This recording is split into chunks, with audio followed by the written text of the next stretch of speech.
हर जमीन की एक कहानी होती है।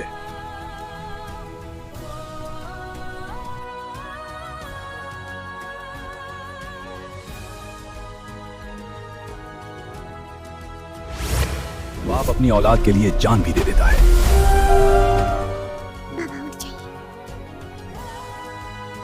डर ने उसे जंगल से दूर कर दिया। तुम भाग नहीं रहे, तुम भटक गए हो। ये तख्त मेरा है। तख्त नहीं, जिम्मेदारी मेरी है।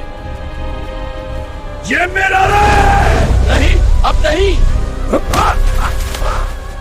बादशाह ताकत से नहीं, दिल से होती है। जब हिम्मत जीत जाए, जुल्म गिर जाता है। अंधेरा हमेशा के लिए नहीं होता, रोशनी वापस जरूर आती है। यहां से शुरू होती है एक बादशाह की कहानी।